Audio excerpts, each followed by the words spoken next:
वासुदेवसुतं देवं कंसचाणूरमर्दनम्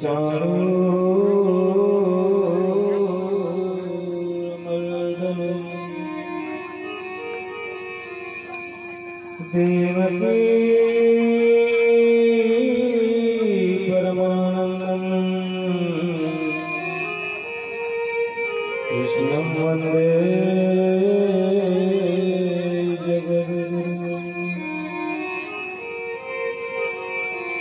दुर्लभो मानसो देहो देहिनाक्षणभङ्गुरः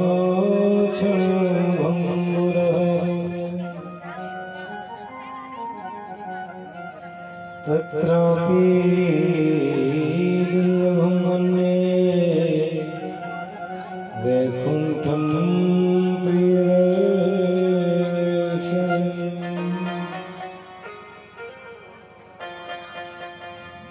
कि जय जय श्री राधा रमण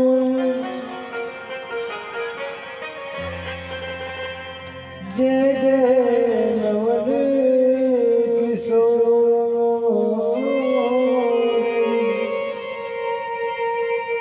जय गोपी चित चोर प्रभु जय जय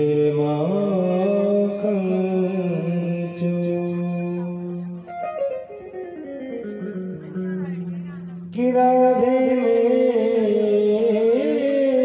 स्वामिनी मेरा दे जुको दास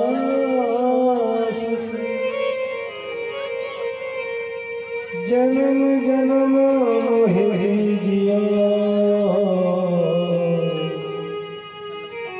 श्री वृंदावन को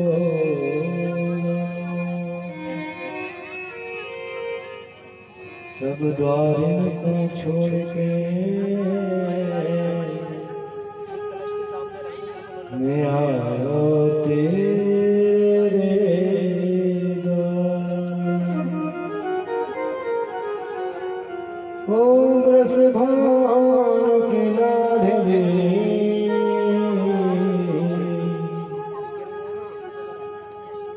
मेरी ओर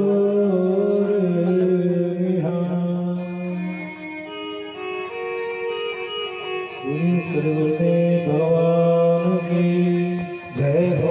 पूरे श्रीमद् भागवत महापुराण की जय हो। पूरे सुखदेव जी भगवान की जय हो। पूरे परीक्षित जी महाराज की जय हो।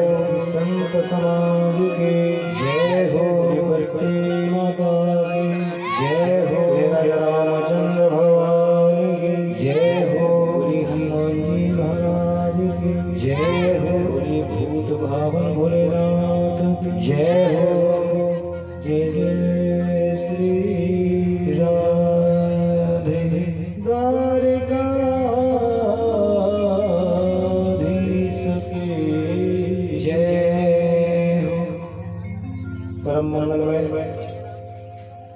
परात्पर अखिलेश्वर अकारण करुणामयनालय भक्त वांछा कल्पतरु श्री तड़ित विनंदित पीताम्बरधारी बालकृष्ण लाल की वांगमयी प्रतिमूर्ति श्रीमद् भागवत महापुराण। अनंत जन्मों के जब हमारे पुण्योदय होते हैं तो ऐसे सुंदर कार्यों में हम लोगों की रुचि हो पाती है, अन्यथा संसार के कार्य हम लोग प्रतिदिन करते रहते हैं, कभी समय नहीं मिल पाता। उस पवित्र नैमिषारण्य क्षेत्र में हमको और आपको चलना है जहाँ अपने अपने कार्यों से निवृत्त होकर 88,000 संतजन विराजमान हैं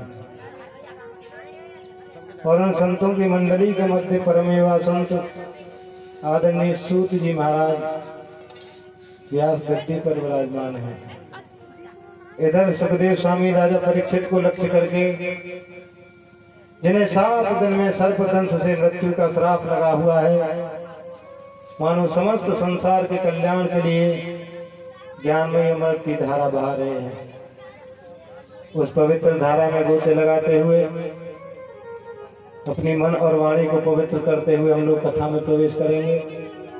सभी लोग बड़े भाव के साथ हमारे साथ गाएंगे 2 मिनट के लिए प्रभु नाम संकीर्तन। उसके बाद बहुत सुंदर कथा आप लोग सुनेंगे।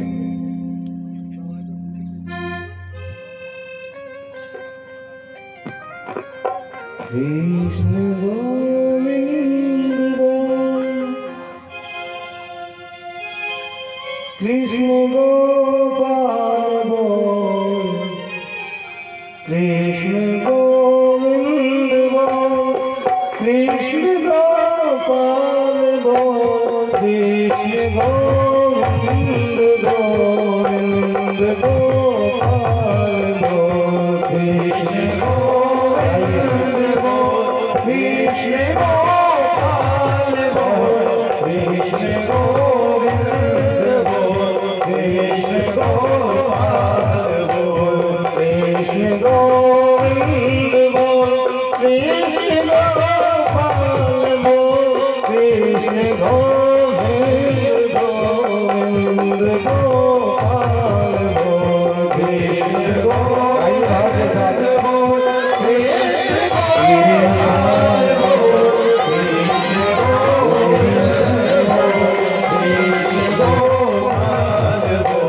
अक्षतम केशवम कृष्ण दामोदरम राम नारायणम जानकी वल्लभम। अक्षतम केशवम कृष्ण दामोदरम राम नारायणम जानकी वल्लभम।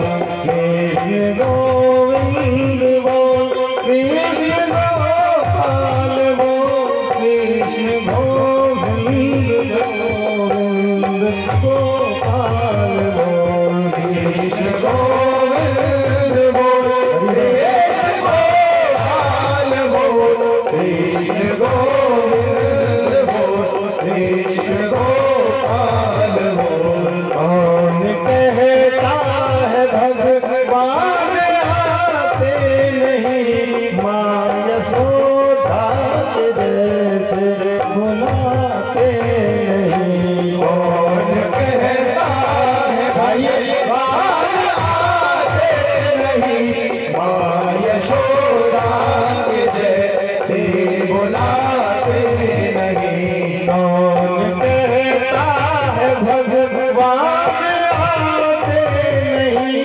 माँ यशोदा के जैसे बुलाते नहीं। कौन कहता है भगवान आते नहीं, माँ यशोदा के जैसे बुलाते नहीं। कृष्ण गोविंद बोल, कृष्ण गोपाल बोल, कृष्ण गोविंद गोविंद गोपाल बोल, कृष्ण गोविंद बोल, कृष्ण गोपाल बोल, कृष्ण गोविंद बोल, कृष्ण गोपाल बोल। कौन कहता है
तो कल बहुत सुंदर कन्हैया जी का जन्म उत्सव हमने और आपने मिलकर के मनाया।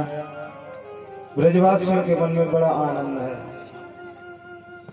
आज ब्रज की गोपियों ने बड़ा सुंदर श्रृंगार किया, बहुत भीड़ लगी हुई है, 1000 आ रहे हैं, 2000 जा रहे हैं, बहुत भीड़ लगी है। माखन के लड्डू बना बना करके ब्रजवासी एक दूसरे के ऊपर फेंक रहे हैं। दही का कुंड बना लिया, उसमें हल्दी अबीर मिला लिया, एक दूसरे को उठा उठा करके उसमें फेंक रहे हैं। बहुत अच्छा वर्णन है नंदोत्सव का। अब एक 99 वर्ष की मैया को पता चला तो चली आई, भीड़ लगी है बहुत। 99 वर्ष की उम्र, और पूछा का भयो है, जैसे का भयो ऐसे मुंह फाड़ा ना, सो एक माखन का लड्डू दिया ब्रजवासी ने, सो सीधा मुंह में, दांत एक भी है नहीं, रोके से कैसे, सीधा मुंह में अंदर, बोले लाला भयो है। कितना आनंद है। और नंद बाबा का मन कितना बड़ा हो गया, बहुत ध्यान से सुनना। सुखदेव जी वर्णन कर रहे हैं नंद बाबा ने कितना दान दिया है, लाला के जन्म की खुशी में कितना दान दिया। कि नंद सत्वामजं उत्पन्ने जाता हलादो महामना आहु विप्राण वेद ज्ञान स्नात है सुशील लंकृत। लिखा है नंद बाबा महान मन वाले हो गए, और क्या दिया, बड़े बड़े वेदक देवक ब्राह्मणों को बुला लिया, और क्या दान दिया है कि धेनुना नियते प्रताद विप्रेभ्यं समलंकृते। धेनुना नियते प्रतादम, 2 लाख गायों का दान किया। विप्रेभ्यम समलंकृते, उनके सींगों को सोने से मढ़ दिया, स्वर्ण से मंडित करके 2 लाख गायों का दान किया। और तिलाद्रीन रत्न सपतो घसात कुंभाभरा व्रतान, 7 तिल के पहाड़ बनवा लिए और उन्हें स्वर्ण से मंडित कर करके बड़े बड़े वेदज्ञों को, देवज्ञ ब्राह्मणों को बुला करके दान में दिया। अब एक ढाणी में व्यक्ति रहता था, उसको पता चला कि हमारे जजमान के यहाँ पर पुत्र हुआ है और सबको बहुत सारा दान मिल रहा है, तो हम भी क्यों न चले। और आज जब वो मांगने के लिए आया तो नंद बाबा ने पूछा, आओ भाई ढाणी के, बोलो क्या चाहिए। बोले बाबा आपके यहाँ पुत्र हुआ है, मुझे बहुत परम प्रसन्नता है, लेकिन जब मैं आपके यहाँ आ रहा था ना तो मेरे घर में सभी लोग हैं, सबने कहा कि हमारे लिए भी कुछ न कुछ मांग के लाना। अब तुम जा ही रहे हो तो क्या क्या मांगा है, बड़ा सुंदर वर्णन किया कि मेरे घर आनंद भयो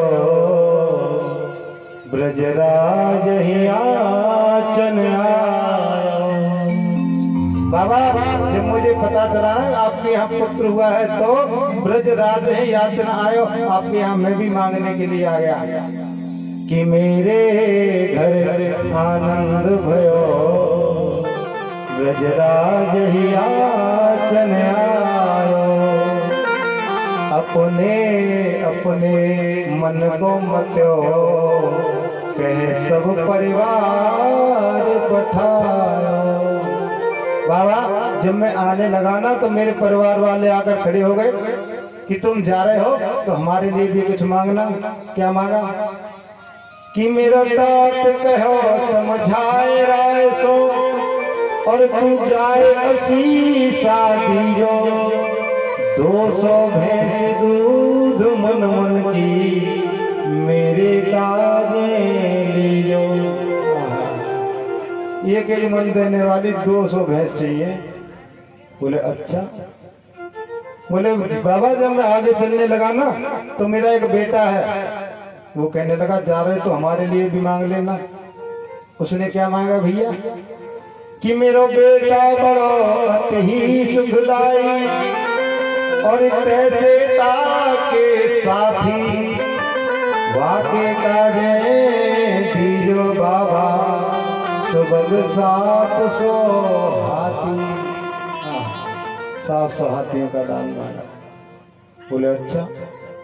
जब मैं आगे चलने लगा तो मेरा एक छोटा पुत्र है, वो भी आगे आकर खड़ा हो गया कि मेरे लिए भी मांगना।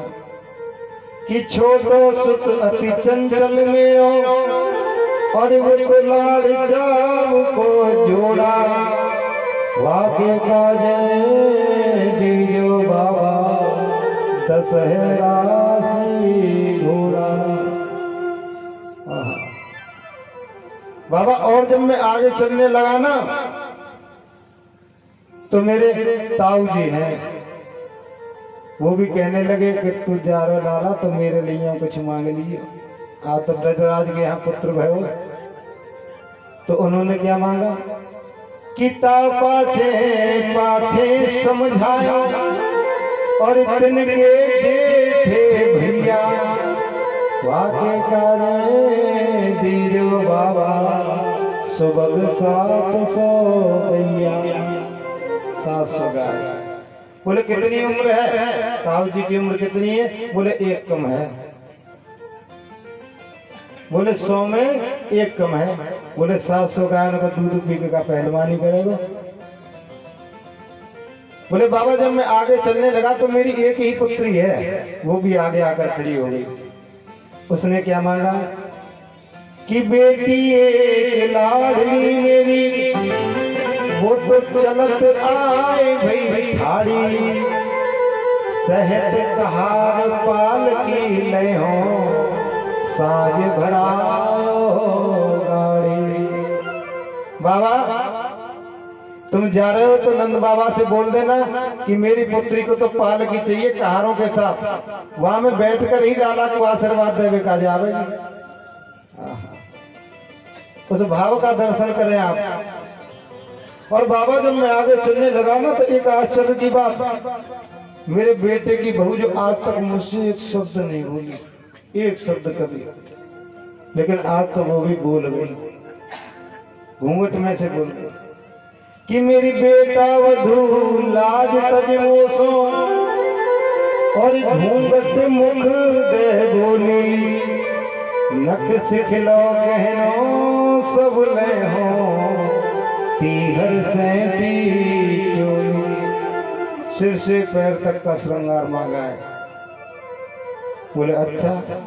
और बाबा जब मैं और आगे चलने लगा तो मेरी वृद्ध माता है, मेरी मैया आगे आकर खड़ी हो गई।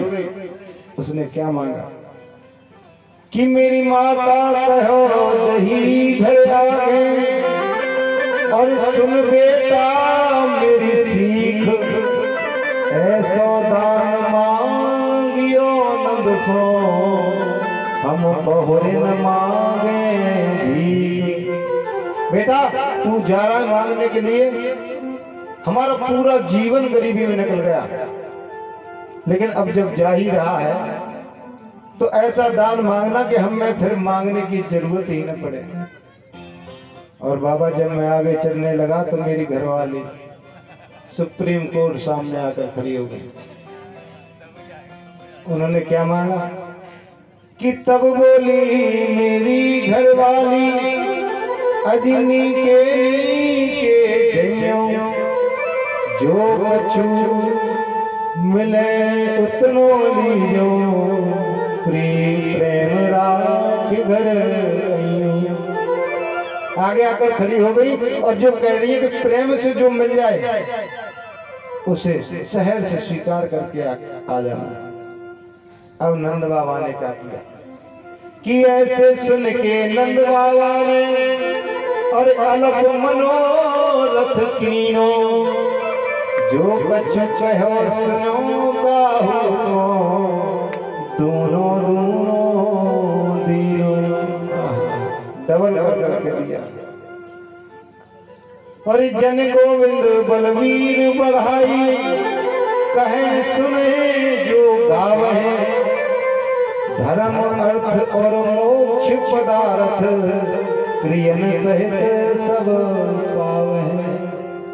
जो इस चरित्र का गान करता है, जो इस चरित्र का श्रवण करता है, जो इस चरित्र का पाठ करता है, उसे धर्म अर्थ और मोक्ष पदार्थ सब मिल जाता है। आज महान मन वाले हो गए कि पूत सपूत जन्यो यशोदा,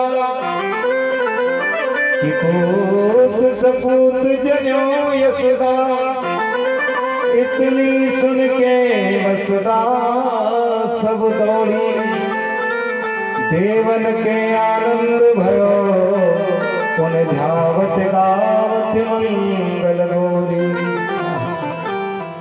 कि नंद कछु इतना जो दियो, घनश्याम कुबेर की मत बोरी, देखत मोहि मिटाई दियो, न बची बचहा इतना दान दिया। बहुत सुंदर वर्णन किया सुखदेव स्वामी ने। जिसने जितना जितना मांगा उसे दूना दूना करके दिया। बहुत भीड़ हो रही है, लेकिन अब देखा माँ यशोदा ने और नंद बाबा ने, सभी लोग लाला के उत्सव में आए हुए हैं, लेकिन माता रोहिणी नहीं दिखाई दे रही है। माता रोहिणी तो नहीं है। माँ यशोदा ने कहा कि देखो सब लोग लाला के उत्सव में आए हैं, लेकिन रोहिणी तो दिखाई नहीं दे रही है। नंद बाबा बोले हाँ बात तो सही, मुझे भी नहीं ध्यान दिया। बोले चलो रोहिणी के पास चलते हैं। और आज माँ यशोदा और नंद बाबा माता रोहिणी के पास पधारे और कहा कि आप उत्सव में नहीं आई, क्या आपको लाला के जन्म की खुशी नहीं है? पूरा ब्रजमंडल लाला के जन्म का जन्म उत्सव मना रहा है, नंद उत्सव मना रहा है, और आप नहीं आई। माता रोहिणी कहती है देखो आप सब मनाइए नंद उत्सव, मेरा तो लाला को यहीं से आशीर्वाद है। बोले क्यों, आपको चलना पड़ेगा। माता रोहिणी कहती कि देखो मैं उत्सव में नहीं आ सकती। बोले क्या कारण है? क्योंकि मेरे जो पति हैं वो जेल में बंद हैं, और पति के जीवन में अगर संकट है और पत्नी ज्यादा साज श्रृंगार करती है तो वो ठीक नहीं है। और लाला के उस समय में बिना श्रृंगार के जाऊं कैसे? इसलिए मेरा लाला को यहीं से आशीर्वाद है। लेकिन नंद बाबा माँ यशोदा बहुत पीछे पड़े। लेकिन अब देखा माता रोहिणी ने कि ये संसार के नियम तो बड़े विचित्र हैं, और ये कोई साधारण बच्चे का जन्मोत्सव तो नहीं है, ये तो स्वयं परमात्मा का जन्मोत्सव है। और संसार के जो नियम हैं वो बहुत विचित्र हैं। आप जरा नीचे नजरें करके चलें तो लोग कहेंगे कि कर्म ही अच्छे नहीं, ऊपर देखेगा कैसे। आप जरा ऊपर नजर करके चलिए, लोग कहेंगे अहंकारी हो गया है। आप जरा इधर उधर देख करके चलिए, लोग कहेंगे नजरों का ठिकाना ही नहीं है। माता रोहिणी ने देखा कि ये संसार के नियम बड़े विचित्र हैं, और जब नंद बाबा ने ज्यादा आग्रह किया कि रोहिणी च महाभागा नंद गोपाल व्यचरद दिव्यास स्कंठ भरणा। देखा ये संसार के नियम तो बहुत विचित्र हैं। ये तो परमात्मा का जन्म उत्सव है, और आज माता रोहिणी उस उत्सव में पधारी। लेकिन इधर कंस ने आपातकालीन बैठक बुला ली। बोले देखो मेरा जो शत्रु है ना कृष्ण, उसने ब्रज में जन्म ले लिया है, और मैं नहीं चाहता कि वो बहुत बड़ा होकर के मुझे मारे। इसलिए तुम जाओ और जाकर के उसे खत्म कर दो। सैनिकों ने कहा ठीक है महाराज आपकी आज्ञा। लेकिन कंस बोला तुमको पता कैसे चलेगा कौन है कृष्ण? सैनिक बोले हम एक काम करते हैं, ब्रजमंडल में 1 महीने के अंदर जितने भी बच्चों ने जन्म लिया है सबको मार देंगे और उसमें कृष्ण भी मर जाएगा।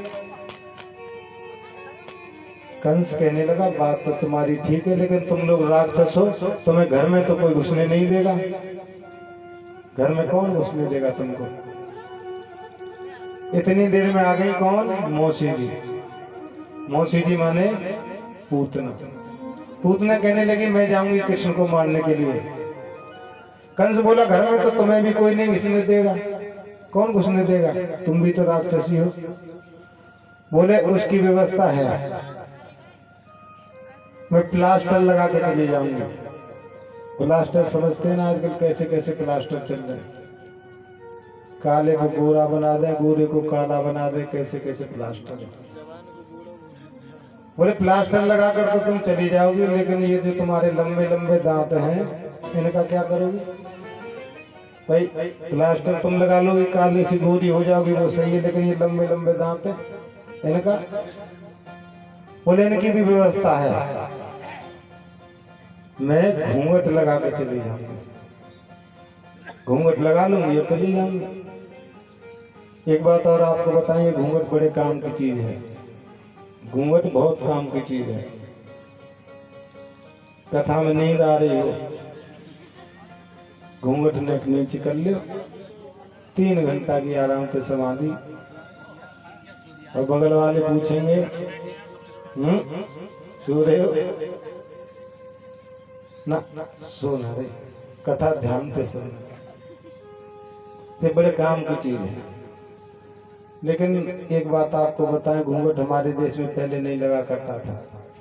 आज से 2-2.5 हजार वर्ष पूर्व हमारे देश में घूंघट नहीं लगता था। जब हमारे देश पर बाहरी शक्तियों ने आक्रमण किया तो उनकी कुदृष्टि हमारी माता बहनों के ऊपर पड़ने लगी, और उनकी कुदृष्टि से बचने के लिए माताओं ने अपने चेहरे को ढकना प्रारंभ कर दिया। माता जानकी जी ने दशरथ जी से घूंघट लगाया हुआ ऐसा कहीं वर्णन नहीं है, लेकिन आजकल घूंघट तो लग रहा है 1-1.5 हाथ का। और ससुर तो कह रही है आ जा बजमारे।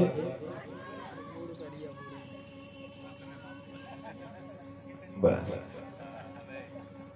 तो ऐसा घूंघट लगाने का कोई फायदा नहीं है। घूंघट का मतलब क्या है ये समझने की बात है। घूंघट का मतलब है आंखों की शर्म। हमसे उम्र में कोई बड़ा आ जाता है और उसे देख करके अपना सिर ढक ले, नजरें नीची कर ले, हो गया घूंघट। अब घूंघट 1-1.5 हाथ का बात 2-2.5 हाथ की है तो ठीक नहीं है। बोली मैं घूंघट लगा के चले जाऊंगा, और मैंने ये निश्चय किया कि मैं अपने स्तनों पर जहर लगा करके जितने भी बच्चों ने ब्रज में जन्म लिया सबको मार डालूंगा। और आज पूतना ने उस नंद उत्सव में प्रवेश किया। अब बहुत भीड़ लगी है वहां, तो हजारों आ रहे हैं, 2000 जा रहे हैं, बहुत भीड़ है। लेकिन सबसे अलग दिखाई दे रही है पूतना लंबी। एक ब्रजवासी ने पूछा लाला ये कौन है? और दूसरा ब्रजवासी कहने लगा होंगे कोई यशोदा की सहेली, लाला को आशीर्वाद देने आ गई। अब पूतना माँ यशोदा के पास पहुंची। गोविंद पल्ले में सोए हुए हैं। माँ यशोदा ने बड़ा सुंदर स्वागत किया। आओ बहन कहाँ से आई हो? बोले अजी आई कहाँ से हूँ, मुझे को पता चले कि आपके यहाँ पुत्र भयो, सो मैं हूँ आशीर्वाद देवे के आज आ गई। माँ यशोदा कहने लगी ये मेरा पुत्र नहीं है, ये तो आप सब लोगों के आशीर्वाद से ही मुझे पुत्र प्राप्त हुआ है। खूब आशीर्वाद दो मेरे लाला को, खूब। और माँ यशोदा अतिथि सत्कार में रख गई। अब पूतना ने देखा कि सब तो बाहर नाचने गाने में लगे हैं, तो लाला को तुरंत गोदी में उठा लिया। और सुखदेव स्वामी कहते हैं परीक्षित गोदी में उठा करके उसे अपना स्तनपान कराने के लिए अपने स्तनों से लगा लिया। कि सामुज्जम उज्जालामिति प्रभासिनी निष्पीड्यमाना किल जीव मर्मणि विवत्ति नेत्रे चरणों भुजों पवित्र गाता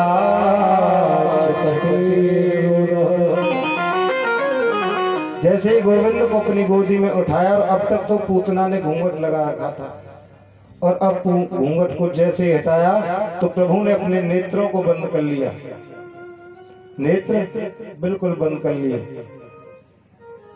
परीक्षित कहते हैं कि भगवान ने अपने नेत्रों को क्यों बंद किया? तो सुखदेव कहते हैं कि देखो, शायद प्रभु ने नेत्र इसलिए बंद किए होंगे कि देखो, हम तो यहाँ इस जन्म में भी राक्षसी को मार रहे हैं और उस जन्म में भी राक्षसी को मार रहे हैं। राम अवतार में सबसे पहले किसको मारा? तारका। और कृष्ण अवतार में पूतना को। हम तो यहाँ माखन मिश्री खाने के लिए आ गए और ये बेचारी चली आई हमें जहर खिलाने के लिए। कोई कोई संत अलग अलग भाव बताते हैं इस चीज का कि प्रभु ने नेत्र बंद क्यों किए। कोई कोई संत कहते हैं कि शायद प्रभु ने नेत्र इसलिए बंद कर लिए कि प्रभु के नेत्रों में सूर्य और चंद्र दोनों का वास होता है, और सूर्य और चंद्र ने सोचा कि दुनिया हमारे लाला से प्रेम करती है और ये देखो इन्हें मारने के लिए आ गए, तो हम इनका दर्शन नहीं करेंगे, इसलिए अपने आप को पलकों से उन दोनों ने ढक लिया। कोई कोई संत बड़ा सुंदर भाव बताते हैं। कोई कोई संत ये कहते हैं कि देखो, शायद प्रभु ने आंखें इसलिए बंद कर ली कि प्रभु ने सोचा होगा कि जहर पीने का एक्सपीरियंस तो भोलेनाथ को ही है, हम तो माखन मिश्री खाने आए थे। शायद प्रभु ने आंखें बंद करके भोलेनाथ को याद किया होगा कि भोलेनाथ आप आइए और इस जहर का पान आप कर लीजिए। कोई कोई संत इसका और भाव बताते हैं।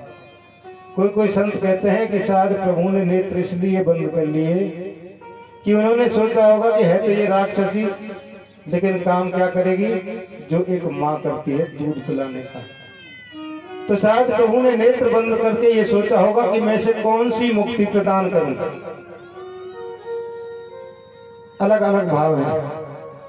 और अब कन्हैया को जब दूध पिलाने लगी तो सोचा एक आध दो घूंट पिएगा मर जाएगा, लेकिन 5 मिनट हो गए, दूध पीते पीते 10 मिनट हो गए, घटक घटक करके गोविंद पीते जा रहे हैं। और जब दूध पीते पीते उन्होंने पूतना के प्राणों का आकर्षण करना प्रारंभ किया, तो प्राण जब निकलते हैं तो बड़ा कष्ट होता है। प्राण जब निकलते हैं तो बहुत कष्ट होता है। अब पूतना तो चिल्लाने लगी, अरे लाला छोड़ दे। तो 7 दिन का कृष्ण बोल रहा है कि मौसी जी छोड़ो तो हम पे आ गई ना। मौसी छोड़ना हमको नहीं आता, एक बार जिसे हम पकड़ लेते हैं उसे पार लगाकर ही छोड़ते हैं। अब पूतना ने सोचा ये तो कोई बड़ा चमत्कारी बच्चा है, और पूतना के जब प्राण निकले तो विशाल रूप धारण कर लिया। 6 कोस लंबा शरीर हो गया पूतना का, 18 किलोमीटर लंबा, और उसके शरीर के नीचे जितने भी बाग बगीचे जो कुछ आया सब कुछ चकनाचूर हो गया। आज यमुना किनारे विशाल पूतना पड़ी हुई है और उसके वक्ष स्तर पर मेरे गोविंद क्रीड़ा कर रहे हैं। अब ब्रजवासियों ने देखा, मां यशोदा दौड़ी दौड़ी आई, गोपियां दौड़ी दौड़ी आई और पूतना से कहने लगी तू में बिल्कुल सहून ना है, तू लाला मनचजा की गोदी में पकड़ा दे। और सुखदेव जी कहते हैं परीक्षित एक और बात का बड़ा आश्चर्य कि पूतना के शरीर को जब ब्रजवासियों ने जलाया तो उसके अंदर से सुगंध निकलने लगी। परीक्षित बोली ये सुगंधी क्यों निकल रही है? भाई ये तो राक्षसी है और राक्षसी के शरीर से तो दुर्गंध निकलनी चाहिए। तो सुखदेव जी कहते हैं परीक्षित ये बताओ, जिस भगवान का एक नाम स्मरण करने मात्र से व्यक्ति भवसागर से पार हो जाता है, और इसने तो कन्हैया को अपना दूध पिलाया, ये कैसे राक्षसी हो सकती है। इसने तो कन्हैया को अपना दूध पिलाया है और एक नाम लेते ही हम लोग भवसागर से पार हो जाते हैं। और एक और बात आश्चर्य, जो मुक्ति माँ यशोदा को न जाने कितने वर्षों बाद मिलेगी, वो मुक्ति गोविंद ने पूतना को आज ही प्रदान कर दी। अब आप विचार करिए कि प्रभु का स्वभाव कितना करुणाशील है। जो मुक्ति माँ यशोदा को न जाने कब मिलेगी, न जाने कितने दिनों बाद, वो मुक्ति आज ही पूतना को प्रदान कर दी। ये प्रभु का स्वभाव है। इसलिए हमको परमात्मा के चरणों में पूर्ण रूप से समर्पित होना चाहिए। क्योंकि मैंने आपको बताया भक्ति की 3 धाराएं हैं। सबसे पहली है विश्वास। अगर विश्वास ही नहीं है तो फिर हम भक्ति नहीं कर सकते। भगवान का जब विश्वास ही नहीं होगा है तो करेंगे कहां से। और दूसरी संबंध, और तीसरी है समर्पण। पूर्ण रूप से समर्पित होना पड़ता है। तो एक बार बड़े भाव के साथ चलना है प्रभु के दरबार में, मीठी मीठी तालियों के साथ। बांके बिहारी मुझको देना सहारा, कहीं छूट जाए ना दामन तुम्हारा। बांके बिहारी मुझको देना सहारा, कहीं छूट जाए ना दामन तुम्हारा। ओ बांके बिहारी मुझको देना सहारा, बांके बिहारी मुझको देना सहारा, कहीं छूट जाए ना दामन तुम्हारा, कहीं छूट जाए ना दामन तुम्हारा।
तेरे सिवा मन में समाए न कोई, लगन का ये दीपक बुझाए न कोई।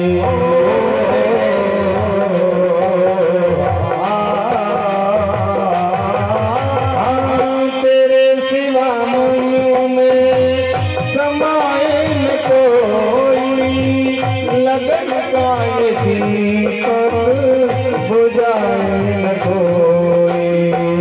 तू ही मेरी कश्ती, तू ही है किनारा, तू ही मेरी कश्ती, तू ही है किनारा, कहीं छूट जाए ना दामन तुम्हारा, कहीं छूट जाए ना दामन तुम्हारा। ओ बांके बिहारी मुझको देना सहारा, बांके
है दुनिया, इशारों से मुझको बुलाती है दुनिया।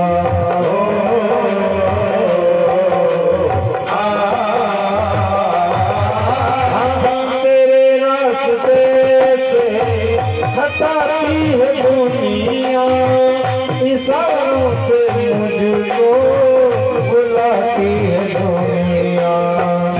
देखो न हरगिज़ में, देखो न हरगिज़ में दुनिया का नजारा, कहीं छूट जाए ना दामन तुम्हारा, छूट जाए ना दामन तुम्हारा। ओ बाके बिहारी मुझे देना सहारा, बाके बिहारी मुझको देना सहारा, कहीं छूट जाए ना दामन तुम्हारा, कहीं छूट जाए ना दामन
बड़ी भूल की जो मैं दुनिया में आया, बड़ी भूल की जो मैं दुनिया में आया, मुँह में भी खोया मैंने प्याज भी गवाया।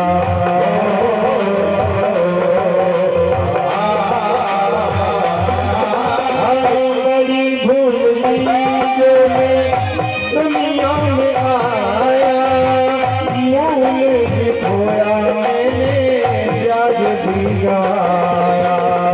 दुनिया में मुझको ना, दुनिया में मुझको ना भेजना दोबारा, कहीं छूट जाए ना दामन तुम्हारा, कहीं छूट जाए ना दामन तुम्हारा। ओ बाके बिहारी मुझे देना सहारा, ओ बाके बिहारी मुझे देना सहारा, कहीं छूट जाए ना दामन तुम्हारा, कहीं छूट जाए ना दामन तुम्हारा, कहीं छूट जाए ना दामन तुम्हारा, छूट जाए ना दामन तुम्हारा।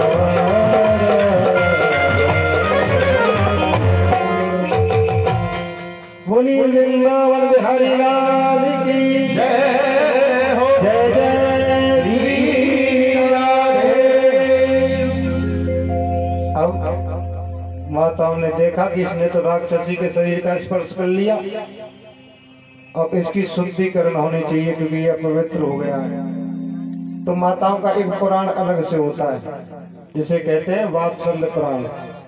घर में बच्चा बीमार हो जाता, थोड़ी नजर लग गई, नजर उतारो, मैया न जाने कितने टोट के करती है, उसे वात्सल्य पुराण कहते हैं।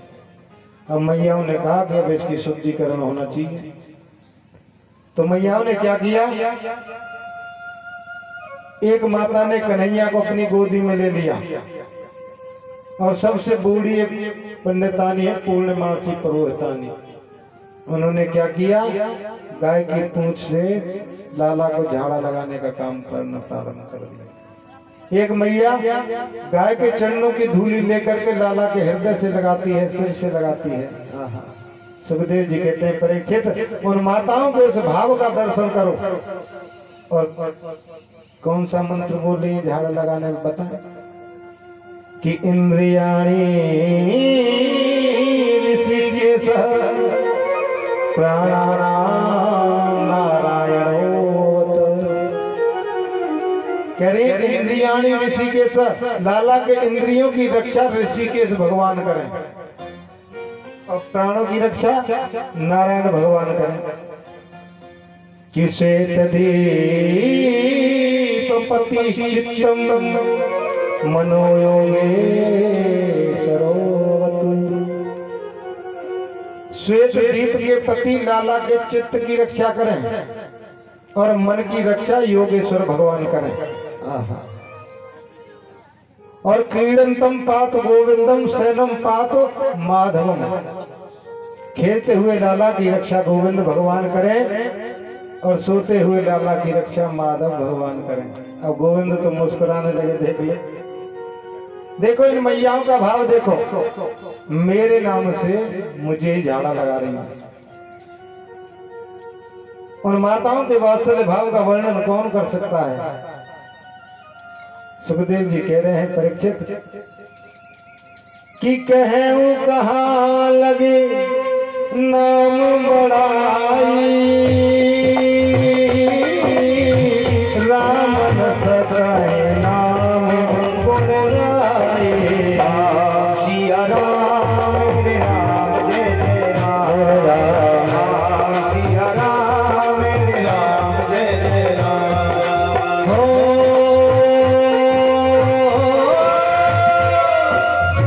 कहूं कहाँ लगी नाम बड़ाई, राम न सकाए नाम गुण गाए। सिया राम मेरे राम जय जय राम, मेरे राम सिया राम जय जय राम। कहूं कहाँ लगे नाम बड़ाई, राम न सके नाम गुण गाई। कौन उन माताओं के भाव का वर्णन कर सकता है। लेकिन अब ये बात आप समझिए कि पूतना कौन है। पूतना तो कह दिया, लेकिन पूतना किसे कहते हैं ये भी समझने की बात है। कि पूतना लोग बालग्नि राक्षसी रुधिरासना, जंघा से आपी हरे स्तनम दत्वा तदुदेशितम। पूतना किसे कहते हैं, जिसका भोजन भी बढ़िया नहीं है, जिसका बोलना भी बढ़िया नहीं है, जिसका रहन सहन भी बढ़िया नहीं है, जिसका कोई भी काम बढ़िया नहीं है, जो अविद्या का स्वरूप है, वही पूतना है। हम लोगों को पूतना नहीं बनना है। पूतना कौन है, जिसका रहना सहना बढ़िया नहीं है, जिसका बोलना बढ़िया नहीं, जिसका खाना बढ़िया नहीं, जिसका कोई काम बढ़िया नहीं, वही पूतना है। इसलिए आपको पूतना नहीं बनना है। आज सुखदेव जी कहते हैं, परीक्षित नंद बाबा यमुना स्नान करके लौटे, आज कन्हैया घुटमुड़ घुटमुड़ चलते हैं और पूजा घर में जब प्रवेश किया, वहां कन्हैया खेल रहे हैं घुटमुड़ घुटमुड़, और उन्होंने क्या किया, तो जो सालग्राम भगवान जो होते हैं ना छोटे से, उनको उठा करके मुंह में रख लिया। अब नंद बाबा आए, देखा पूजा घर में सालग्राम भगवान तो है ही नहीं, चारों तरफ ढूंढ लिया। बोले लाला तेने जय जय देखी, तेने जय जय देखी? बोले बोले सही बता, तेने देखी जय जय?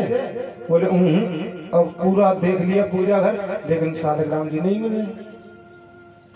अब नंद बाबा ने देखा कि कन्हैया का मुंह थोड़ा एक साइड से फूला हुआ है, सो एक जोर से गुलचा दिया, सो कपाक से सालग्राम जी बाहर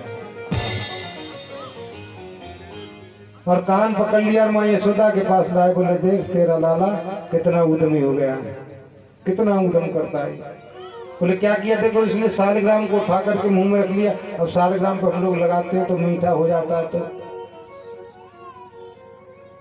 आज गोविंद बड़ी सुंदर सुंदर क्रीड़ा कर रहे हैं, भोलेनाथ दर्शन करने के लिए आए हैं।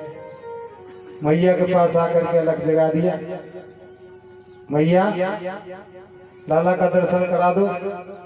बोले देखो तुमको अन्न चाहिए, धन चाहिए, जो कुछ चाहिए सो ले जाओ, लेकिन लाला का दर्शन मैं तुमको नहीं करवा पाऊंगा। बोले क्यों, क्या बात है? बोले तुम्हारे गले में ये मोटे मोटे नाग घूम रहे हैं, कानों में बिच्छू लटक रहे हैं, मैं कैसे? और मेरा लाला सांपों से बहुत डरता है, मेरे लाला को सांपों से बहुत डर लगता है। शंकर भगवान कहने लगे ये तो छोटे छोटे सांप हैं, तुम्हारा लाला तो 1000 फन वाले शेष नाग पर शयन करता है। मैया यशोदा कहने लगी बाबा गलती से तुम दूसरी जगह आ गए हो, मेरा लाला तो फोटो में भी सांप देख ले, चित्र में भी देख ले तो डरता है। बोले मैया एक बार दर्शन करा दो। बोले हम दर्शन नहीं कराएंगे। बोले हम हटी हैं, तुम्हारे दरवाजे पर धूनी रमाकर बैठ जाएंगे। बोले बैठ जाना, मेरे घर में एक ही दरवाजा थोड़ी है, और दरवाजे और दरवाजा खोल लूंगी। और आज शंकर भगवान उदास होकर के चले गए हैं सज्जन। और जैसे ही गए लौट करके कन्हैया ने क्या किया, रोना प्रारंभ कर दिया। शंकर भगवान जब उदास होकर के जाने लगे तो कन्हैया ने रोना प्रारंभ कर दिया, बहुत जोर जोर से रोने लगे। अब गोपियां आ गई, आकर के कहने लगे आज लाला कुछ ज्यादा जोर से रो रहा है, क्या बात है? बोले क्या बताऊं, जब से वो सांपन वाला बाबा आए हुए, जब से वो गए हो तब से लाला रो ही रो रहा हो। बोले हाँ देखा तो हमने भी है, गया तो है, वहां बैठा है पेड़ के नीचे। बोले उसको बुला कर लाओ। अब गोपियां गई, बोले बाबा माँ यशोदा ने याद किया। बोले हम नहीं जा रहे हैं, उनसे बोलना अगर लाला को हमारी गोदी में दे तो हम आ जाए। गोपियां बोली आप चलिए तो सही, आप चलिए। और आज शंकर भगवान लौट करके आए।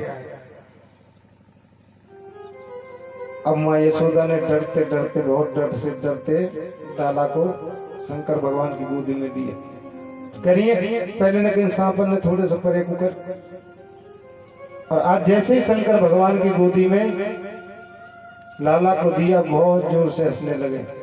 और माँ यशोदा की गोदी में पहुंच जाए तो रोने लग जाए।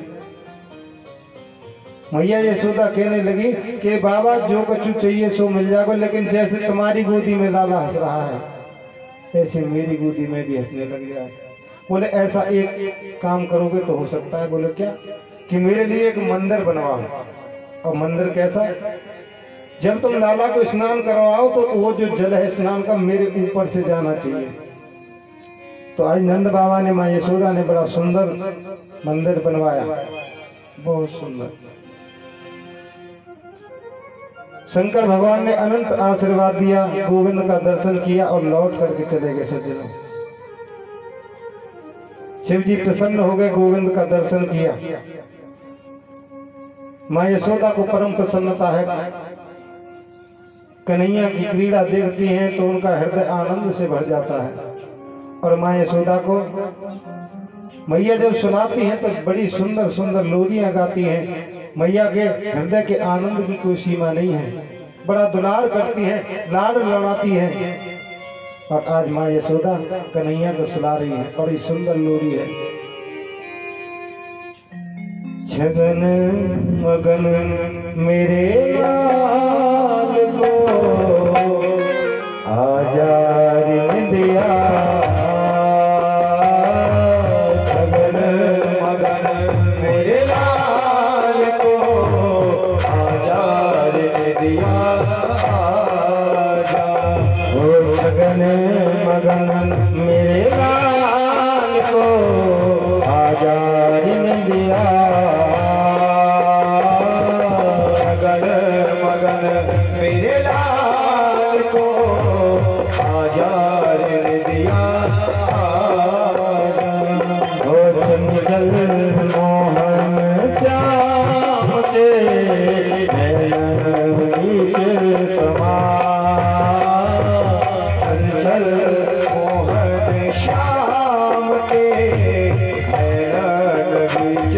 समारा हो छगन मगन मेरे लाल को आजारी दिया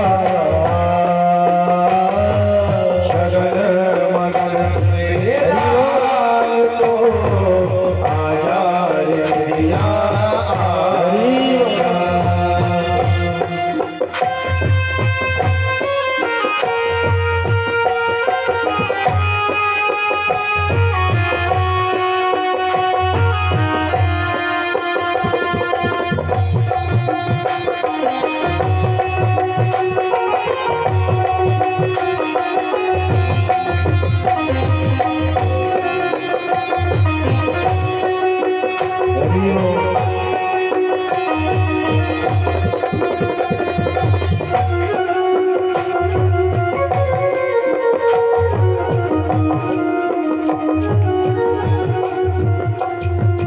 जब सब पूजा पाठ सो विधना दियो मोहिलाल विधना दियो मोहिलाल विधना दियो मोहिलाल हो जब सब पूजा पाठ सो विधना दियो मोहिलाल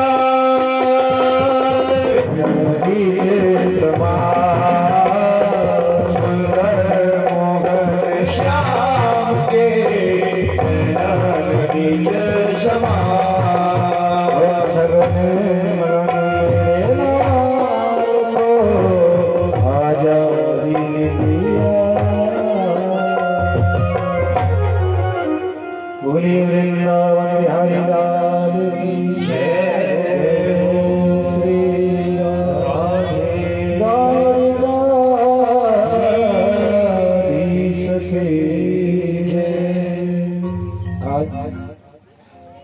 एक वर्ष के कन्हैया हो गए हैं। माँ यशोदा बहुत लाड करती हैं, बहुत प्रेम करती हैं, लेकिन शास्त्र कहता है कि एक वर्ष का जब बालक हो जाए तो उससे पहले उसके जो संस्कार होते हैं नामकरण वगैरह के वो पूरे हो जाने चाहिए, लेकिन अभी तक कन्हैया का नामकरण नहीं हुआ है।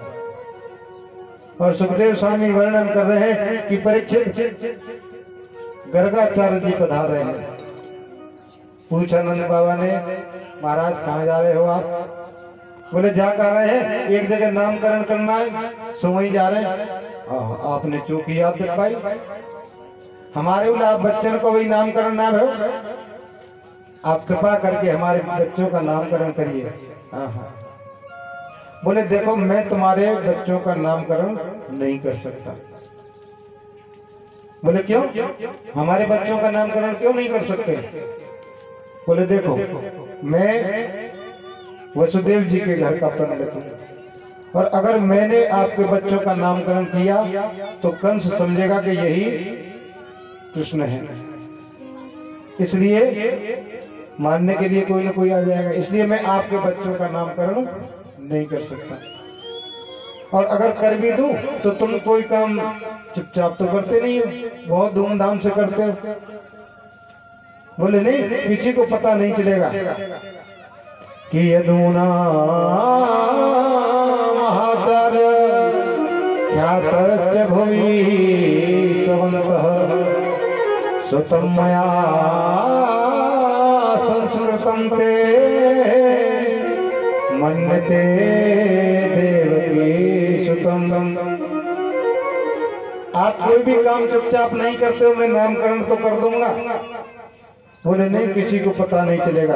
और आज नंद महाराज के साथ यदु महाराज, यदु के जो गर्गाचार्य हैं, आज नामकरण करने के लिए, लेकिन हम माताएं तो बहुत चतुर होती हैं। मैयाओं ने सोचा कि इनकी परीक्षा दे करके देखते हैं, ये अच्छे जानकार हैं, कैसे खड़िया पलटने। आज सुखदेव स्वामी ने बड़ा सुंदर वर्णन किया है। कहते हैं परीक्षित, दोनों माताओं ने क्या किया पता है? अपने पुत्रों की अदला बदली कर ली। माता रोहिणी ने अपनी गोद में कृष्ण को ले लिया और माँ यशोदा ने अपनी गोद में बलराम जी को ले लिया। कितनी चतुर है माता, दोनों ने अपने पुत्रों को बदल लिया परीक्षा लेने के लिए। और आज जैसे ही रोहिणी की गोदी में बैठे हुए कृष्ण को देखा गर्गाचार्य जी ने, देखते देखते देखते उनकी विचित्र समाधि लग गई। और समाधि दो प्रकार की होती है, एक होती है ध्यान समाधि। ध्यान समाधि किसे कहते हैं? जिसमें आंखें बंद हो, मुंह बंद हो और श्वास चलती रहे, उसे कहते हैं ध्यान समाधि। एक होती है त्राटक समाधि। त्राटक समाधि किसे कहते हैं? जिसमें आंखें खुली रह जाए, मुंह खुला रह जाए, सांस चलना बंद हो जाए। तो गर्गाचार्य की त्राटक समाधि लगी, आंखें खुली रह गई, मुंह खुला रह गया और श्वास चलना बंद हो गया। अब मैया ने देखा ऐसे हाथ हिला रही है। माँ यशोदा कहने लगी, रोहिणी या बाबा जी को कहा है? अब हाल तुझे अच्छा बोले बैठे हो, अभी तीन देर में कहा है गो। दोनों माताएं गर्गाचार्य के सामने ऐसे ऐसे हाथ हिलाती हैं। माता रोहिणी कहने लगी, मुंह तो ऐसा लगे महाराज जी पधार गए। भाई किसी का मुंह खुला रह जाए, आंखें खुली रह जाए, सांस चलना बंद हो जाए तो आप क्या सोचेंगे उसके बारे में? यही सोचेंगे कि नहीं? अब माताओं को बड़ा आश्चर्य है, तो दोनों माताओं ने गर्गाचार्य को पकड़ करके ऐसे झकझोड़ा। अब समाधि टूटी। माँ यशोदा कहने लगी, बाबा कहाँ भयो? बोले कुछ नहीं हुआ। बोले नहीं, हमने तो ये समझा कि महाराज जी पधार गए, महाराज पधारना था तो कहीं दूसरी जगह ही पधार लेते। बाबा तुम्हारा मुंह खुला रह गया, आंखें खुली रह गई, सांस बंद हो गई। अब संत गर्गाचार्य कहने लगे, देखो मैं लाला की जो रेखा है ना भाग्य की, उनको ध्यान से देख रहा था। अगर कोई भी रेखा छूट जाती तो गड़बड़ हो जाती। यशोदा कहने लगी, चौकी रेखा देखी महाराज जी, बताओ। अब संत गर्गाचार्य ने सोचा कि मैं कब तक छुपाऊंगा, आज असली बात बताई देता हूं। तो गर्गाचार्य कहते हैं कि आपकी गोदी में जो लाला बैठा है ना वो साक्षात। अब कन्हैया ने रोक दिया, रुको। गर्गाचार्य कह रहे हैं कि तुम्हारी गोदी में जो बालक बैठा है वो साक्षात, ये बताना चाहते कि ये साक्षात नारायण है। लेकिन कन्हैया ने मना कर दिया कि नहीं, ये गलती मत कर देना, भगवान बनाने का काम मत कर देना, नहीं तो बहुत गड़बड़ हो जाएगी। तुमने भगवान, अरे मैं तो यहाँ माखन मिश्री खाने के लिए आया हूँ।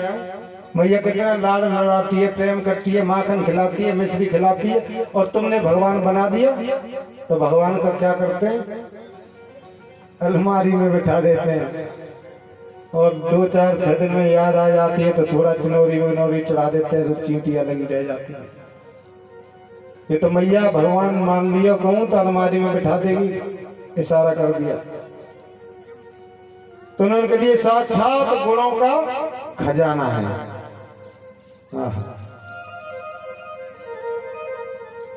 बोले अच्छा, नामकरण करिए। और आज नामकरण कर रहे हैं गर्गाचार्य जी। सुखदेव जी ने बड़ी सुंदर बात लिखी। यशोदा की ओर इशारा किया संत गर्गाचार्य ने और कहा कि अयम ही रोहिणी पुत्रो। यशोदा की ओर देखा और कहते हैं अयम ही रोहिणी पुत्रो रमयणं सुहृदो गुणे। अयम ही रोहिणी पुत्र, ये तुम्हारा पुत्र नहीं है, ये तो रोहिणी का बेटा है। और रमयणं सुहृदो गुणे की आख्यासते राम इति बलधक्याद बलम विदुह। ये तुम्हारी गोद में जो बेटा है ये तुम्हारा पुत्र नहीं है, ये रोहिणी का पुत्र है। और वैसे तो इनका नाम राम है, रमयणं सुहृदो गुणे, लेकिन इनमें बल की अधिकता होगी। बलाधिक्याद बलम विदुह, अधिक बल की अधिकता होने के कारण इनका नाम बलराम जी पड़ेगा। ये बलभद्र के नाम से, दाऊदयाल के नाम से, अनेक नामों से जाने जाएंगे। और माता ये कभी एक गर्भ से खींच करके दूसरे गर्भ में भी लाए गए हैं, इसलिए एक नाम इनका संकर्षण भी होगा। मैया ने तुरंत हीरा की अंगूठी निकाली और गर्गाचार्य जी को दे दी। बोले खड़िया पलटन नहीं है, बढ़िया, अच्छे ज्योतिषी हैं, अच्छे जानकार हैं। अब रोहिणी माता की ओर देखा और रोहिणी माता की गोद में कृष्ण बैठे हुए हैं और कहते हैं, रोहिणी जी आपकी गोद में जो बालक बैठा है वो कि आसन वर्णा स्त्रयो हास्य रहतो अनुयुगम तनु शुक्लो रक्तस्थितां पीतः इदानीं कृष्णतां गतः। हे रोहिणी जी, पहले इनका शुक्ल वर्ण था, फिर इनका रक्त वर्ण हुआ और उसके बाद पीत वर्ण हुआ और अब इनका श्याम वर्ण है। शुक्लो रक्त स्थिताम पीत इदानी कृष्णताम गतः। अब इनका वर्ण क्या है? श्याम वर्ण, कृष्ण वर्ण। इसलिए इनका नाम मैं कृष्ण रखता हूँ। और ये कभी वसुदेव जी का पुत्र भी बन चुका है, इसलिए एक नाम इनका वासुदेव भी होगा। मुरलीधर होगा, कन्हैया होगा, कितने नाम कितने रूप कौन वर्णन कर सकता है। और ये बालक साक्षात नारायण के समान गुणों वाला होगा। मैया बोले महात्मा जी दक्षिणा कम पड़ रही हो तो ऐसी बात मत बताइए, इधर उधर की बात बतावे की जरूरत ना है। कबू भगवान बतावे, कबू नारायण बतावे, कबू कछु बतावे। अरे सीधी सीधी चोना बतावे तो मेरो लाला कितनो पराक्रमी होगा। संत गर्गाचार्य ने हाथ जोड़ कर कहा, हे माँ मैं तुम्हारे भाव को प्रणाम करता हूँ। मैया ने बहुत सा धन देना चाहा, लेकिन संतों को धन का क्या करना। आज चले गए संत गर्गाचार्य। पूरे ब्रजमंडल में बहुत आनंद है। आज गोविंद माँ यशोदा के आंगन में धूल धूसरित होकर के खेल रहे हैं, धूल में सने हुए हैं। एक गोपी ने उस दृश्य को देखा, बहुत सुंदर वर्णन है। और उस गोपी ने जब कन्हैया को नाचते हुए धूल धूसरित नाचते हुए माँ यशोदा के आंगन में देखा तो दौड़ी दौड़ी और गोपियों के पास पहुंची। गोपियों ने कहा, तू बहुत दौड़ कर का ये कहां से आ रही हो? बोले क्या बताऊं, मैं बता नहीं सकती। बोले बताओ तो सही, हुआ क्या? किशन सुखिम कौतुमेकम नंद नंदन केता करे मया दृष्टम गोधूली धूसरितांग नृत्यति वेदांत सिद्धांत। वो गोपी कहती है कि गाय के चरणों की धूली से धूल धूसरित अंग वाला वेदांत को जो प्रतिपादित करता है वो परम ब्रह्म आज मैंने माँ यशोदा के आंगन में नाचते हुए देखा। गोपियों, अब गोपियों ने सोचा कि वो दर्शन तो हमको भी होना चाहिए। आज मैंने कन्हैया को माँ यशोदा के आंगन में नृत्य करते हुए देखा। अब गोपियां सोच रही हैं कि हमको भी लाला का दर्शन करना है, लेकिन वो करें कैसे? क्योंकि सासू जी तो घर पे है ना। सासू जी गई है वहां भगवान को जल चढ़ाने, शंकर भगवान को। अब जाए कैसे? कोई कोई सासू जी बड़ी खतरनाक होती हैं, खुद सब जगह चली जाती हैं लेकिन बहुओं को कहीं नहीं जाने देती। होती हैं बहुत सासू जी खतरनाक। लेकिन उन गोपियों ने सोचा कि चाहे कुछ भी हो लेकिन कृष्ण का दर्शन तो आज करना ही है, चाहे जो हो जाए। और आज वो गोपियां कृष्ण का दर्शन करने के लिए जा रही हैं सज्जनों। और आज दूर से गोपियों को जब आते हुए कृष्ण ने देखा तो समझ गए कि आज तो गोपियां आ रही हैं, सब आज तो मार पड़वाएंगे। तो चले गए माँ यशोदा के पीछे जाकर के खड़े हो गए, छुप गए। और आज जब गोपियां आई तो माँ यशोदा ने कहा, आओ गोपियों, आज सबकी सब कहां जा रही हो? बोले जा कर रही है, आपके पास आए थे। बोले क्यों, बताओ क्या काम है? बोले काम क्या है, ये जो लाला है ना ये बहुत उद्यम करता है, इसकी शिकायत करने आई हैं हम। बोले क्या कर दिया? लाला तो बहुत छोटा है अभी। बोले मैया ये हमारे माखन को चुरा चुरा कर सखाओं के साथ खा जाता है। बोले हमारे घर में कोई माखन की कमी है? इतनी सारी गाय है, एक आध किलो खा लेते होंगे सब मिल करके, हमारे घर से ले जाना। बोले बात वो नहीं है कि ये माखन खा लेते हैं, बात वो है कि माखन तो खा ही लेते हैं, मटकी को संग फोड़ देते हैं। समस्या मटकी की है। बोले तो तुम एक काम करो, उस मटकी को थोड़ा ऊपर टांग दिया करो, हाथ ही नहीं आएगा। बोले हम वो भी करके देख चुकी हैं, जब हम ऊपर टांग देते हैं तो सखा आते हैं और साथ में इतना लंबा बांस लेकर के आते हैं, नीचे से मटकी में ऐसे मार देते हैं और पूरा माखन कोक लगा करके पी जाते हैं। बोले अच्छा। बोले तो एक काम करो, तुम मटकी को अंधेरे कमरे में रख दो, इसको अंधेरे से बहुत डर लगता है। बोले हम वो भी करके देख चुकी हैं, जब आप इस अंधेरे में रख देते हैं तो आपने जो इसको गड़ूले पहना है उसमें हीरे मोती नीलम आदि जड़े हुए हैं, अंधेरे में वो चमकते हैं और मटकी इसको दिख जाती है। बोले अच्छा, बहुत उद्यम करता है, इसको आज दंडित करना है। और माँ यशोदा जब डांटने लगी तो बोले डांटिए मत, थोड़ा सा समझा देना। एक गोपी से पूछा तुमको क्या परेशानी है, तुम्हारे साथ क्या किया? बोले मैं क्या बताऊं, मेरे घर हो रही थी कल सत्यनारायण की कथा। सो कन्हैया आया रसोई घर में से पकौड़ी उठाने लगा।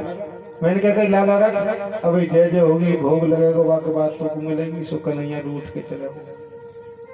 और थोड़ी देर बाद आया तो मुझसे कहने लगा काकी देखो तुम्हारे सत्यनारायण भगवान बैठे। और मैंने देखा तो चौकी पे 2 कुत्ते के पिल्ले ला करके बिठा दिए। ऐसा उद्यम करता है। एक गोपी से पूछा तुम बताओ तुमको क्या परेशानी है? बोले मुझे तो बताने में भी बहुत संकोच आ रहा है, मैं कैसे बताऊं? बोले नहीं बताओ, जब आई हो तो। बोली मैं और मेरे पति सो रहे थे कमरे में, रात्रि के समय लाला आया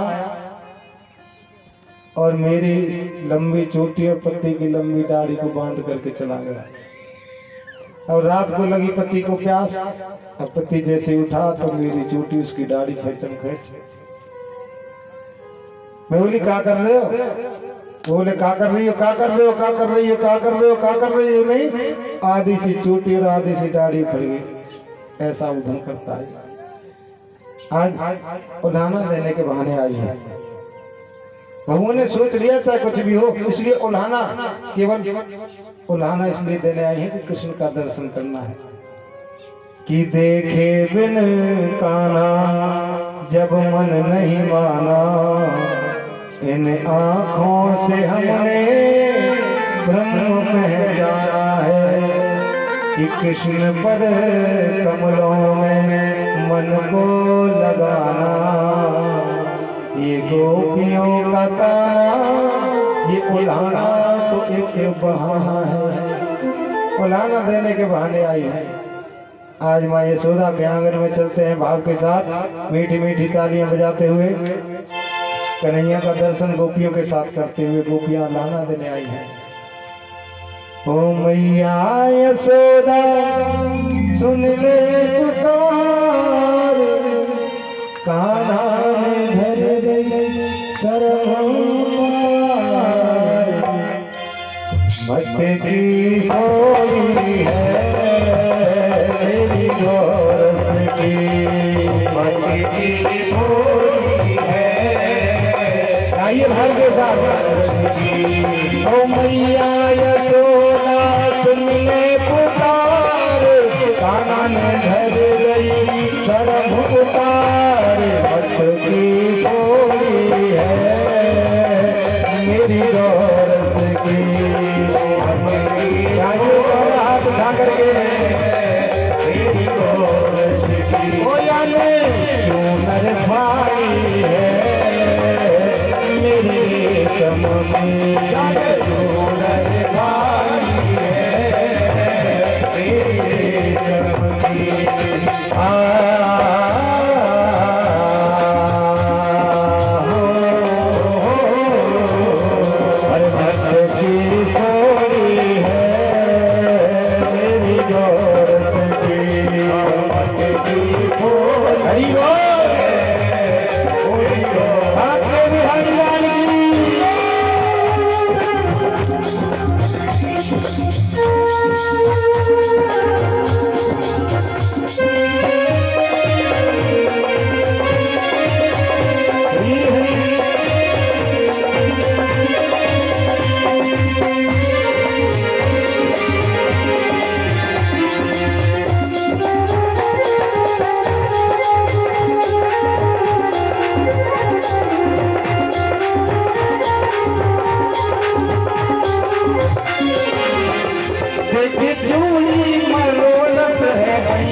चूड़ी मरोड़त है भैया, हार तोरे गले को कन्हैया, हार तोरे गले को कन्हैया, हार तोरे गले को कन्हैया।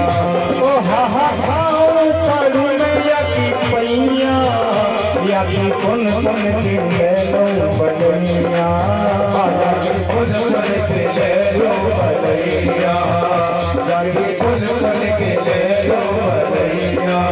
ओ नहीं मानत है, मानत है, नहीं मानत है, मानत है, ये तो बेड़कारी है मेरे माए बस की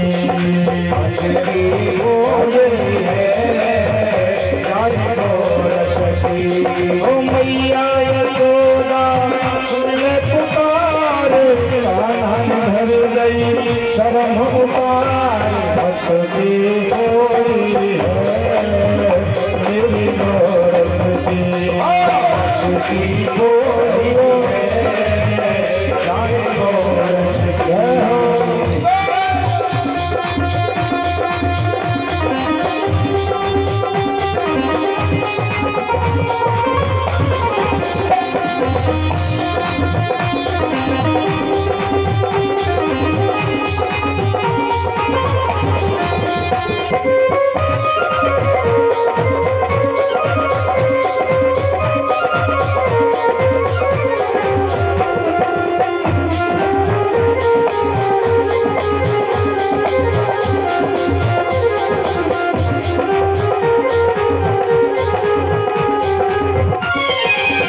भगवान वालों को संग में वो नावे, मेरा भैया वो सबको लुटावे, मेरा भैया वो सबको लुटावे, मेरा भैया वो सबको लुटावे। भगवान वालों को संग में वो लावे, मेरा भैया वो सबको लुटावे, मेरा भैया वो सबको लुटावे, भैया वो सबको लुटावे। बोले के मुरली मुझे झुमकावे, नाच के लिए तू गाना नचावे, नाच के लिए तू गाना नचावे, नाच के लिए तू गाना नचावे। हो नाय शर्म रही मैंने कछु न कही, नाय शर्म रही मैंने कछु न कही, तो बेकारी हो मेरे आए बस की पूरी है हो मैया यशोदा सुन ले पुकार, कानन भर गई शर्म उतार, की पूरी है मेरी गोरस की पूरी है मेरी गोरस की, यानी सुनर भाई है मेरी रेशम की, यानी सुनर भाई है मेरी रेशम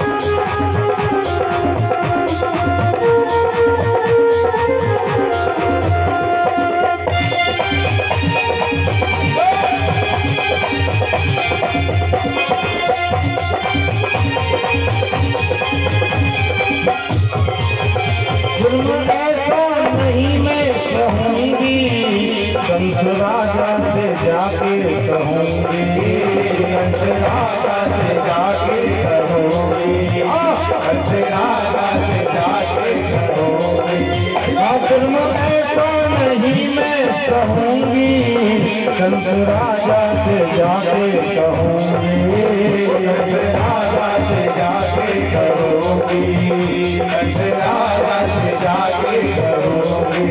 हो जैसा खाना है वैसा बनूंगी, गाँव बरसाने में ही रहूंगी, गाँव बरसाने में ही रहूंगी, गाँव बरसाने में ही रहूंगी। ओ तेरे घर में पड़ो तेरे मूल चढ़ो, तेरे घर में पड़ो तेरे मूल चढ़ो।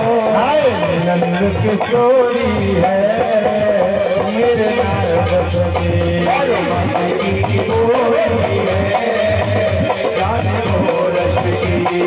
मैया यशोदा सुन ले पुकार, कान्हा ने घर गई शरण उतार। मत की बोली है मेरी गोरस की, बोली है मेरी गोरस की। यानी सुनर भाई है मेरी रेशम की, यानी सुनर भाई है मेरी रेशम की। मत की बोली है मेरी।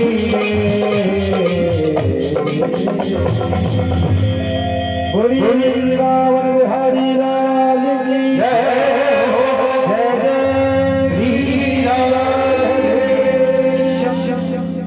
गोपियों ने शिकायत कर दी, अब कन्हैया सफाई प्रस्तुत कर रहे हैं।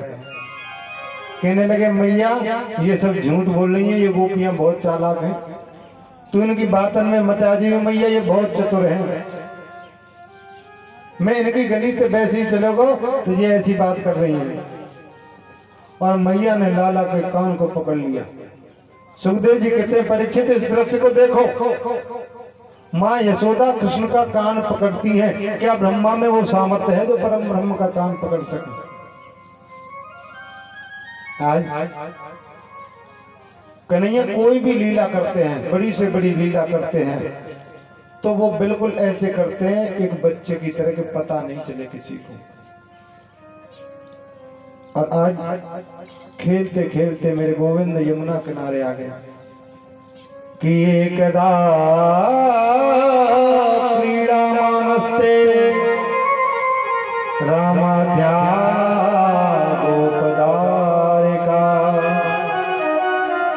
कृष्णो मृदं भक्षितवानिति मात्रेण वेदयन्। और आज खेलते खेलते क्या किया, कृष्णो मृदम भक्षितवानिति, मिट्टी के मकान बना बना करके खेल रहे हैं गोविंद सखाओं के साथ, और मिट्टी का डेला उठाया उसे मुंह में रख लिया। शास्त्रों में जो ब्रज की महिमा है उसका बड़ा सुंदर वर्णन है। संत महात्मा अमलात्मा इस मुनि इस ब्रज की रज का बड़ा सुंदर वर्णन करते हैं। आप रमन रेती जाए, ऐसा लिखा है कि रमन रेत लोटो नहीं, कि रमन रेत लोटो नहीं, और कियो न जमुना पान। रेमन तू समझो नहीं या ब्रज को तत्व महान। रेमन तू समझो नहीं या ब्रज को तत्व महान। इस ब्रज की महिमा का वर्णन बड़े बड़े संतों ने बहुत सुंदर किया है। और आज ब्रह्मांड घाट पर खेलते खेलते मिट्टी को मुंह में रख लिया। और सखाओं ने कहा लाला तेने मिट्टी खाई है और हम तेरी शिकायत मैया से करेंगे। बोले मैंने कहा खाई मिट्टी? बोले बलराम जी पूछ लो। बलराम भैया बताओ यानी मिट्टी खाई क्या नहीं? बोले हाँ यानी खाई तो होती है भाई। अब कन्हैया की शिकायत करेंगे। कन्हैया बोले बलराम जी तुम मेरी शिकायत करोगे तो मैं तुम्हारी शिकायत कर दूंगा, तुम भी खाते हो। हाँ और आज कृष्ण को लेकर के माँ यशोदा के पास पहुंचे और माँ यशोदा से कह रहे हैं कि मैया देखो यार लाला ने मट्टी खाई है। चले लाला तेने मट्टी खाई। अब माँ यशोदा कृष्ण को छड़ी दिखा रही है, सही सही बता तूने मिट्टी खाई। माँ यशोदा ने कान पकड़ा हुआ है, छड़ी दिखा रही है। क्या शंकर जी में शक्ति है जो परम ब्रह्म को छड़ी दिखा सके? क्या ब्रह्मा में वो ताकत है जो परम ब्रह्म का कान पकड़ सके? ये शक्ति है तो केवल माँ यशोदा के प्रेम में है। बता मिट्टी कैसे खाई? एक और बात, वेद में भगवान का नाम क्या है? आप्त काम, समस्त काम, पूर्ण काम, निष्काम। लेकिन यशोदा कृष्ण को कान पकड़ करके छड़ी दिखाकर क्या कह रही है कि कसमानमृतम मदातम भवान भक्षित वानरः वदन्ति तवागा हेते कुमारस्ते यज्ञोऽप्यम्। क्यों रे अदानदात्मा, क्यों रे मरकटों के बंधु, क्यों रे बंदरों के यार मैया कह रही है भगवान भक्षित वानरः। अरे वानरों के यार, ये तुम्हारे सखा क्या करे हैं? तेने मिट्टी खाई है? बोले मैंने मिट्टी नहीं खाई मैया। और सखा बोले बलराम जी से पूछ लो, बलराम जी के सामने खाई है। माँ यशोदा ने कहा बता बलराम जान मिट्टी खाई? बोले मैया मेरे सामने तो ना खाई, मेरे तो पता ना है खाई क्या। साफ मना कर दिया। और आज माँ यशोदा से कन्हैया कह रहे हैं साक्षात हरिश्चंद्र बोल रहे हैं क्या? ऐसे हाथ रखा हुआ है कि नहीं बच्चित सर्वे मिथ्या विसंसति। ये सब लोग झूठ बोल रहे हैं मैया, सर्वे मिथ्या विसंसति, ये सब झूठ बोलते हैं। यदि सत्यम गृहस्थम समक्षम पश्चिम में मुखम।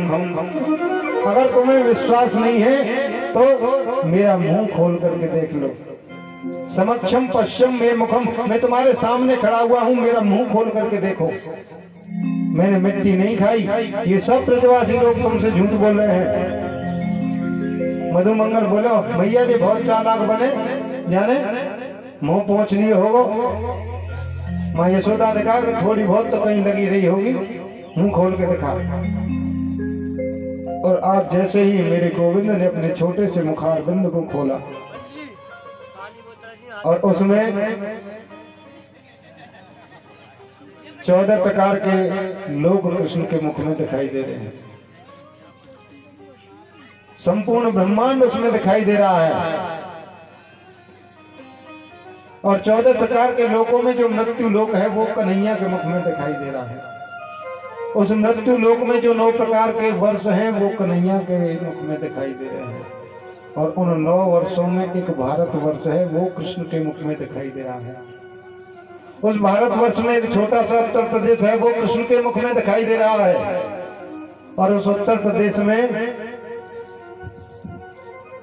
छोटा सा गोकुल गांव है वो कृष्ण के मुख में दिखाई दे रहा है। और उसमें नंद रानी का जो महल है वो कृष्ण के मुख में दिखाई दे रहा है।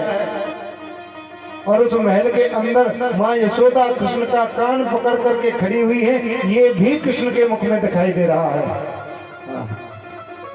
अब मैया कहने लगी मैं कोई सपनों तो नहीं देख रही। मेरे गोविंद ने माँ यशोदा को संपूर्ण ब्रह्मांड का दर्शन कराया। माँ यशोदा कहती है मैं कोई सपना तो नहीं देख रही, या कोई ये देवताओं की माया है। अपने हाथ को ऐसे चोट काटने लगी। बोले ना सपना नहीं है। और कन्हैया ने सोचा कि मैया तो फिर मैया ने भगवान फिर मान लिया तो फिर गड़बड़ रह जाएगी। इसलिए वैष्णवी माया को आदेश किया। वैष्णवी व्यंतोन माया पुत्र स्नेह मई विभम। ये अभी तक तो मुझे पुत्र मान रही है, अगर इन्होंने भगवान मान लिया तो गड़बड़ हो जाएगी। अपनी वैष्णवी माया को आदेश किया। और माँ यशोदा ने जो कुछ भी देखा था उसका विस्मरण करा दिया। माँ यशोदा कहने लगी, लाला भाई मोह ऐसा लगे मैंने कछु देख हो तेरे मुंह में। बोले ना मैया मेरे मुंह में तो कछु नहीं, खोल के देख। खोल के देखा तो कुछ नहीं। आज खेल ही खेल में माँ यशोदा को संपूर्ण ब्रह्मांड का दर्शन कराया। और कृष्ण कहते हैं मैंने माटी नहीं खाई मैया, मैंने तो थोड़ी सी ब्रज की रज खाई है, मैंने माटी नहीं खाई। ये कृष्ण का कैसा अद्भुत चरित्र है। आप कितना भी यज्ञ करिए, जब तक किए, अनुष्ठान करिए, पूजा करिए, पाठ करिए, लेकिन जब तक ब्रजवासियों जैसा प्रेम नहीं आएगा, त्याग नहीं आएगा, गोविंद हमको मिल नहीं सकता। और सज्जनों, प्रेम का एक विशेष आकर्षण होता है, एक विशेष अनुरक्ति होती है। और प्रेम जब जीवन में आता है तो फिर सारी दुनिया फीकी लगने लग जाती है। माँ यशोदा कृष्ण से बहुत प्रेम करती है। माँ यशोदा के घर में 9 लाख गाय हैं। बहुत ध्यान से सुनना, कितनी गाय हैं? 9 लाख। और जिस घर में 9 लाख गाय हो तो उनकी सेवा करने के लिए 2-4 हजार नौकर तो होंगे ही होंगे कि नहीं होंगे। लेकिन माँ यशोदा कृष्ण के लिए अपने हाथों से स्वयं दूध निकालती है। कृष्ण के लिए अपने हाथों से स्वयं माखन निकालती हैं। आज आप एक बात बिल्कुल सत्य मानना, जिस भी माता पिता को अपने बच्चे से अपनी सेवा बुढ़ापे में करवानी है, उसे अपने बच्चों की सेवा अपने हाथों से करनी चाहिए। ये बिल्कुल निश्चित बात है। जो अपने बच्चों की सेवा अपने हाथों से करते हैं, उनके बच्चे बुढ़ापे में उनकी सेवा कर सकते हैं। लेकिन आजकल तो बड़ी बड़ी गाड़ियों में देखो तुम क्या हाल है। हैप्पी कटवारन हमारी मैया बैठी है, बगल गोदी में बैठे कुत्ता को बच्चा, बड़ी सी गाड़ी में, और पीछे एक साधारण सी मैया ऐसी सादा सी धोती काच के बैठी है, उनकी गोदी में बैठा है आदमी का बच्चा। आगे जो बैठी है हैप्पी कटवारों वाली, उन्होंने अपना खुद का बच्चा पीछे नौकरानी को दे रखा है और अपनी गोदी में कुत्ते का बच्चा दे रखा है। अब आप बताएं क्या वो बच्चा उसकी सेवा कर सकता है बड़ा होकर? लेकिन माँ यशोदा इतने नौकर चाकर होते हुए भी कृष्ण के लिए कृष्ण की सेवा अपने हाथों से करती हैं। और देखो 3 प्रकार की भक्ति है, मनसा, वाचा और कर्मणा। और तीनों प्रकार की भक्ति माँ यशोदा एक साथ कर रही है। कन्हैया के लिए हाथों से माखन निकाल रही है, मन से कन्हैया की लीलाओं का स्मरण कर रही है, और वचन से कृष्ण नाम का गुणगान कर रही है। तीनों प्रकार की भक्ति माँ यशोदा एक साथ करती है। और आज प्रातःकाल कन्हैया जग करके आए, माँ यशोदा माखन निकाल रही है। और रात को जो मैया ने काजल लगाया था वो बह करके गालों पर आ गया, ऐसे कर कर करके आ करके कहने लगे मैया भूख लग रही है बहुत जोर से। बोले लाला थोड़ी देर रुक, तेरे लिए ताजी माखन निकाल रही हूँ। बोले नहीं मैया बहुत भूख लग रही है, अभी चाहिए। मैंने बताया ही था आपको, बाल हटा, अभी चाहिए तो अभी चाहिए। बोले बेटा थोड़ी देर रुक जा, तेरे लिए ताजी ताजी माखन निकाल रही हूँ। और तो कन्हैया रूठ गए, बोले नहीं मैया मुझे माखन अभी चाहिए। अब मैया ने क्या कहा कि तू एक काम कर, छोड़ माखन है, चंदा ले ले, चंद्रमा प्रफुल्लित हो रहा है। और तो माखन तो भूल गए, चंदा चाहिए। तो मैया ने क्या किया, एक परात में पानी भरा और उसमें चंद्रमा का प्रतिबिंब पड़ने लगा, परछाई पड़ने लगी। अब कन्हैया बार बार उस चंद्रमा को पकड़ते हैं, बच्चा तो बच्चे बार बार पकड़ने का प्रयास करते हैं, लेकिन चंद्रमा तो आता नहीं। और कन्हैया अब रोने लगे जब चंद्रमा हाथ नहीं आया। तो कन्हैया क्या कह रहे हैं, जब रूठ गए तो सूरदास महाप्रभु ने बड़ी सुंदर बात कही कि चंद्र खिलौना ले हुई मैया, मैं चंद्र खिलौना ले हो, जय हो लोटे अवैया मनी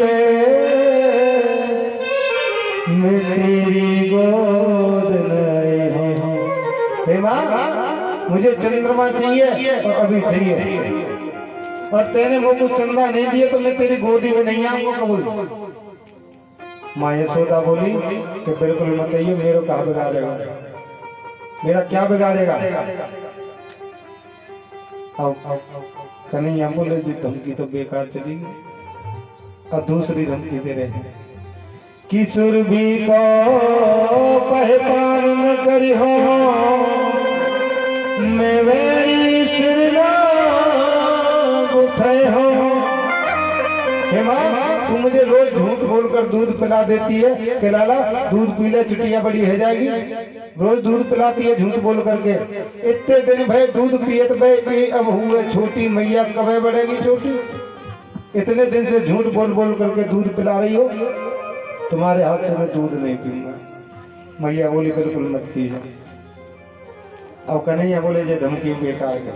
अब तीसरी धमकी बड़ी सुंदर दे रहे हैं कि मैं हो पुत्र नंद बाबा को,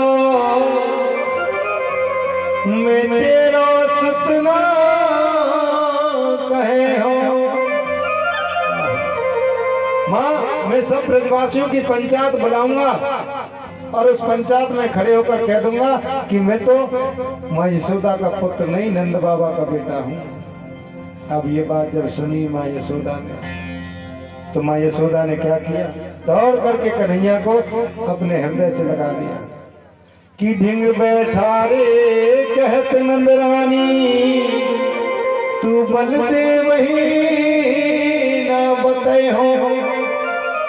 अति कोमल चंदा से सुंदर, तो तू नई दुल्हनिया हो। लाला बलराम को मत बताइयो, तो वो चंदा से उस सुंदर बहू ले करके आऊंगा। अब तो माखन भूल गए, चंदा भूल गए, बहू चाहिए। चंदा से उस सुंदर बहू लेके आऊंगी और तू बदलाव तो मत बता दीजिए। अब कन्हैया तो भूल गए सब, और तो बहू चाहिए, अब वही चाहिए। अब मैया को क्रोध आ गया, बोले कबू चंदा मांगे, कबू माखन मांगे, कबू बहू मांगे। गोदी से नीचे पटक दिया, नीचे पटक दिया कि तू गोदी में चढ़ने लायक है ही नहीं। राधिका गोरी से ब्रज की छोरी से, मैया मेरो राधिका गोरी से, ब्रज की छोरी से, मैया मेरो राधिका गोरी से, ब्रज की छोरी से, मैया मेरो प्यार। राधिका गोरी से, ब्रज की छोरी से, मैया मेरो प्यार। राधिका गोरी से, ब्रज की छोरी से, मैया मेरो प्यार। राधिका गोरी से, ब्रज की छोरी से, मैया उमर तेरी छोटी है, नजर तेरी छोटी है, कैसे करा दूं तेरा प्यार। राधिका गोरी से, ब्रज की छोरी से, मैया मेरो प्यार। हरी हरी